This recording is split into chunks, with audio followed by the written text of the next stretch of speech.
dari kelompok 3 mata kuliah Ilmu Pengetahuan Sosial dengan Ibu dosen pengampu Ibu Siti Binti Arif Bungsu MPD, Prodi PGMI semester 4 Stai Al-Hikmah Tanjung Balai. Di sini kami akan menceritakan bagaimana sejarah lapangan Sultan Abdul Jalil Rahmansyah, bagaimana sejarah berdirinya dan bagaimana perjalanan panjang pembangunan bersejarah yang ada di sini.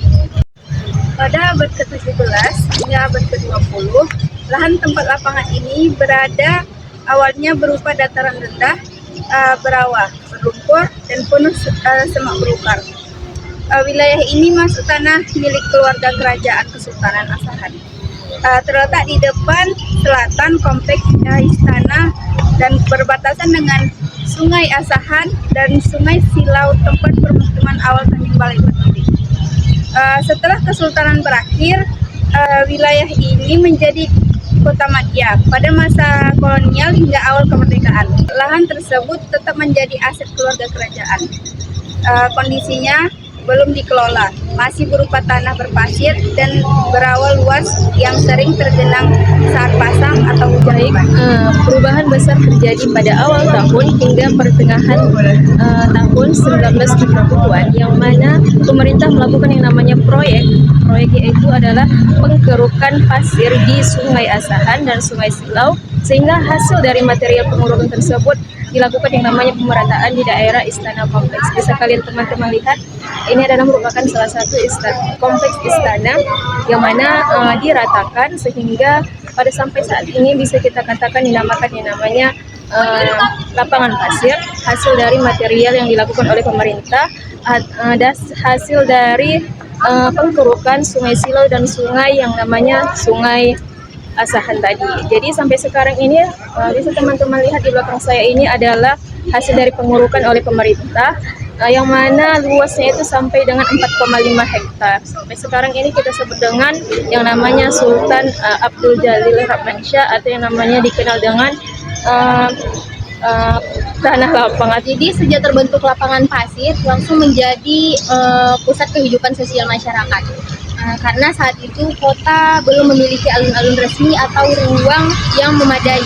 Tempat ini menjadi lokasi utama penyelenggaraan kegiatan seperti pasar malam, setelah itu bazar dagang, pameran, kegiatan olahraga, kegiatan agama dan nasional. Bisa juga tempat untuk bermain, beristirahat, serta tempat santai-santai orang Tanjung Balai di saat siang atau sore hari.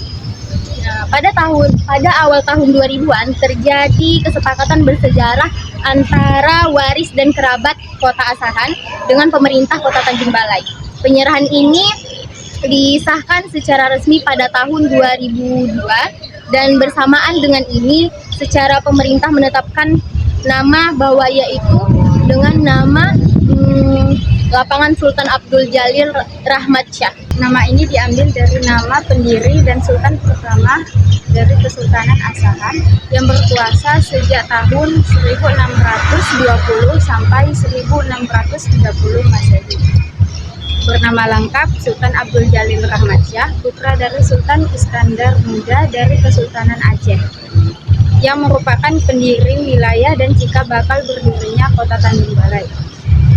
Meskipun nama resmi sudah berubah, masyarakat masih tetap menyebutnya sebagai lapangan pasir karena sudah menjadi kebiasaan lama. Namun nama resmi mulai digunakan dalam dokumen resmi, kegiatan pemerintahan, dan upacara. Setelah dikelola oleh pemerintah, maka mulai dilakukanlah penataan ringan dan juga pembangunan, yaitu seperti mulai dibuatnya jalan masuk, dibuatkannya juga tempat-tempat duduk, ataupun dan yang terakhir seperti dibuatkannya bangunan ikonik berupa pendopo utama yang atapnya itu berbentuk cangkang terang raksasa. Bentuk ini dipilih karena melambangkan Kota Tanjung Balai sebagai kota pesisir yang memiliki kekayaan laut dan juga sejarah perdagangan maritim.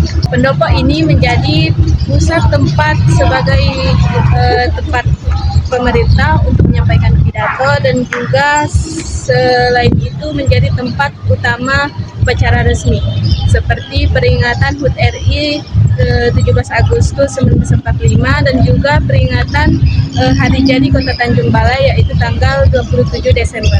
Sekitar pada tahun 2018, pemerintah melakukan yang namanya proyek besar-besaran yang mana dengan dana bantuan APBD, boleh kalian lihat ini di belakang saya, hasil dari bantuan dari dana APBD tersebut dilakukan adalah dengan tujuan untuk mengubah wajah lapangan alun-alun kota ini menjadi indah, layak, dan menjadi standar ruang publik modern sehingga tetap mempertahankan nilai sejarahnya. Jadi teman-teman boleh lihat di sini dampak berbeda dari tahun ke tahun yang namanya Sultan Abdul Jalil Rahman Syah.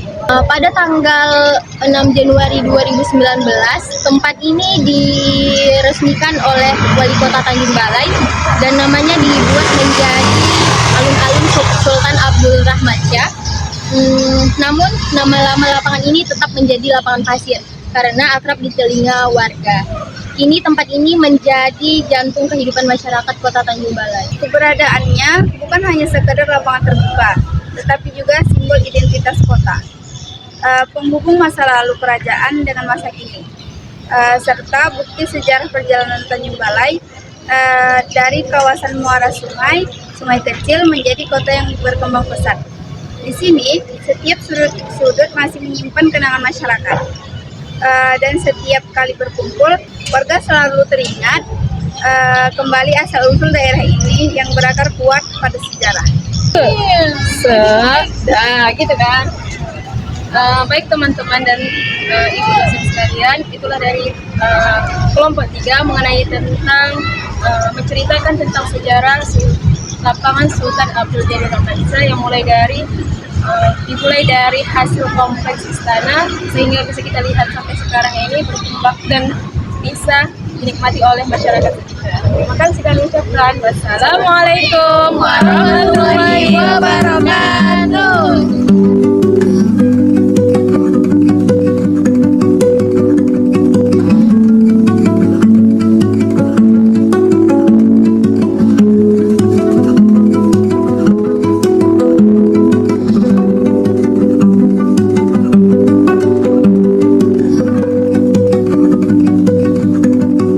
Behind the scene. Atapnya itu berbentuk cangkang kerang raksasa. Bentuk ini dipilih karena melambangkan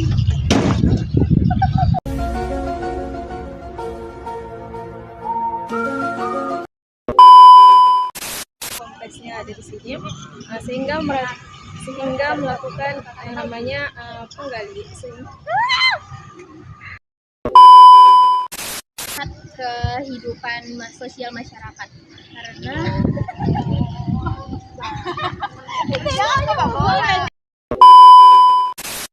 hingga abad ke-20 lahan tempat ini